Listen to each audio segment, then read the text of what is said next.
And last person, we have Ericka Watkins. Thank you for your patience, Ericka.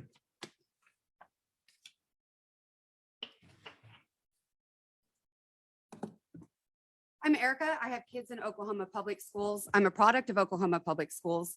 I obtained an undergrad from OSU and a graduate degree from OU. I served in the Oklahoma National Guard for over a decade, including a tour to Afghanistan in 2011 and 12. I'm the regional director of Defense and Democracy, a nonpartisan national nonprofit. I'm the vice commander for Veterans Defending Democracy. And I guess to you, Ryan, I'm part of that radical leftist woke mob, or whatever string of buzzwords you so haphazardly insert into every speech you make regarding anyone who speaks out against Christian nationalism in schools. I thought a lot about what I was going to say today, and after seeing that our Secretary of Education resigned and the recent threats towards the TPS accreditation because they won't bend to religious extremism, it was too clear. Ryan Walters, you should resign. I'm saying what many Oklahomans can't. I'm an Oklahoman to my core. You claim to represent all Oklahomans, and that's an abject falsehood. Almost every part of my identity includes the state in some way, and you're tearing us apart. Your farce of a religious liberty conference is a perfect example. It was an opportunistic attempt of fear-mongering to rile up your base in your attempt to gain political capital. We get it. You want to be noticed by the big britches in DC. You want spicy little sound bites for your friends at Fox News. You want members of the anti-government extremist group Moms for Liberty to giggle and huddle around you for selfies so that your face can appear in Facebook feeds across the state. You cater to the loudest voices on the fascist right, whose worldviews are shaped by social media comment sections and algorithmic echo chambers.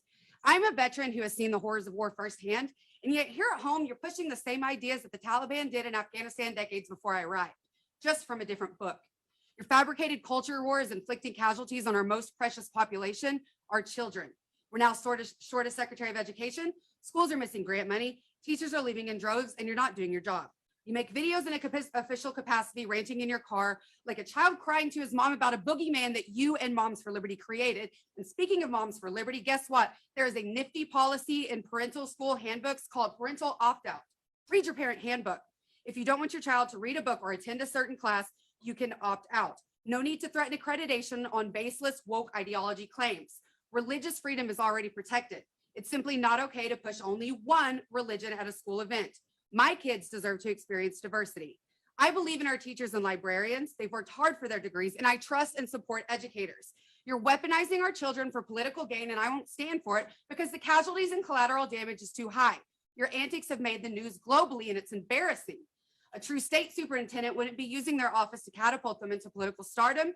They would work diligently, efficiently, humbly, and with integrity to make sure all children in Oklahoma, regardless of race, religion, cultural background, sexual orientation, or gender identity, receive a well-rounded education in a safe and inclusive environment. I am pleading with you as a parent and as an Oklahoman, stop the insanity, step aside and let someone who cares more for our children than their political aspirations take your place. And as someone whose oath to protect this country and Constitution from enemies foreign and domestic never expires, I will not be quiet while fascists in office try to indoctrinate my children by forcing Christian nationalism in public schools. Thank you. Thank you, Ericka.